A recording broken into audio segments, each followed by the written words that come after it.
Hey everybody, welcome back to another episode of Facebook Live with Florida Orthopaedic Institute. I'm Kyle, your resident marketing intern, and today we're here at Steinbrenner High School where we are joined by our sports medicine specialist, Dr. Sun Yi. Dr. Yi, how are you doing today? Good, I'm doing very good. Awesome. So Dr. Yi, in the past, in previous episodes, we've talked about dislocations, we've talked about contusions, even going so far as to talking about one of the more serious injuries, concussions. Yeah. But we haven't really talked about another serious injury, which are bone fractures, particularly in the lower body. So Dr. Yi, with our student athletes, what are the more common lower body bone fractures that you're seeing on a day-to-day basis?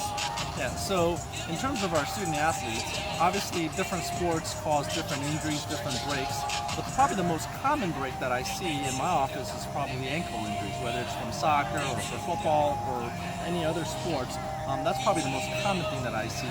And then depending on the mechanisms, we see other fractures in the lower extremities, such as in your foot, the metatarsal fractures, or sometimes we see fractures in your tibia bone, called tibial plateau fractures or tibia shaft fractures, and then even fractures into the kneecap, which are called patella fractures, if someone were to directly land on their knee.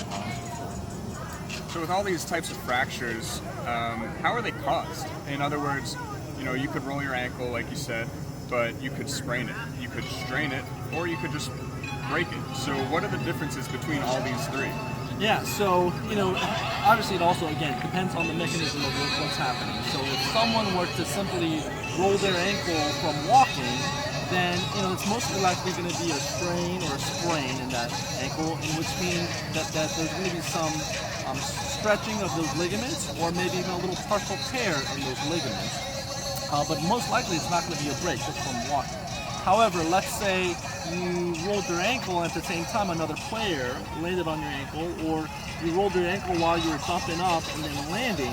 Now there's a little bit more force to that ankle, and now instead of being a simple sprain where you maybe tear a partial ligament tear, now you're actually breaking a bone in the fibula or in the tibia along with that. So other than, direct contact with another player or even the ground, are there any kind of outside factors that could leave the student athlete's bones more vulnerable to being fractured? Let's say improper hydration, or even the type of weather of that game. Right. So just because it's hot or just because an athlete is not well hydrated, they're not going to all of a sudden get a break in their bone from walking. But if an athlete is well hydrated, or if they've warmed up well and they're stretched out well, then when they do get hit or when they do land on the ground, they're going to be able to kind of compensate a little bit better, maybe by rolling or with some other parts of their body to kind of absorb that impact and not break a bone as easily as someone who might not be at their peak performance level. All right, and let's say, tonight, unfortunately, one of our student athletes breaks a bone. They show up at Florida Orthopaedic Institute, walk into your office. What is the diagnosis process from there? Yeah, so, first when a student athlete, comes into our office, whether it's our open care or our office with one of the surgeons or one of the office surgeons, the process is we're going to get a history of what happened, right? Because if you tell us, that you were just walking and you rolled your ankle, then it's going to be maybe a sprain or something like that. Whereas if you said, oh yeah, I got hit really hard and I, flew about 5 feet up in the air and then landed, then it may be more a possible break or something else going on. So we always get a detailed history of what's going on, and that'll usually tell us what's happening. And so that's one thing. And then once we get the history, then we're going to examine the body part, right? So we're going to kind of poke around and see where does it hurt. We're going to use the data a little bit to see, hey, does it hurt with me flexing it, extending it? Does it hurt with certain maneuvers that we do that could elicit some other pain? So that's, the other thing. And then the third step will be getting an x-ray to see, exactly what are we seeing in that bone in terms of, is there a break there, or, does it seem like even though you're having a lot of pain, there's nothing broken, but it's just a big ligament there. All right, and as far as treatment options go, when you fracture a bone, are they always going to be put in a cast, or are you always going to send them off for surgery? Yeah, so most student athletes, because they're still growing, a lot of them have a high but they're able to get it to heal without having to. So one of the first things we're going to do is try to treat it without surgery by either placing it into a splint or a cast and see if they can get better that way. And, you know, obviously we're trying to prevent bone fractures. The last thing we want to do is take ourselves out of the game. So is there any kind of foolproof method to preventing bone fractures that our athletes can do?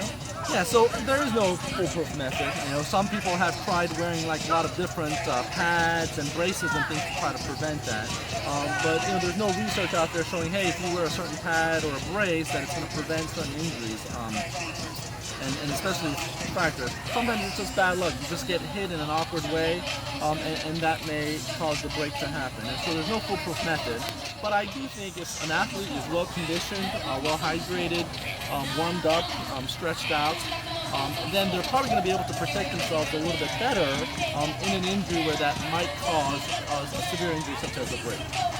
So, you know, we just want to keep our athletes well hydrated, drink a lot of water, and stretch, you know, and do everything possible to prevent fractures, but ultimately, all right, Dr. Lee, thank you so much for being with us today. Guys, thank you for joining us on Facebook Live here with Florida Orthopaedic Institute. If you have any comments, be sure to leave them right now or leave them in a little bit, and we'll get right back to you. Once again, this is Dr. Yee. I'm Kyle. Thank you for joining us here today. Be sure to follow us on Facebook, go to our YouTube and subscribe, where we will continue keeping you active. Thanks a lot.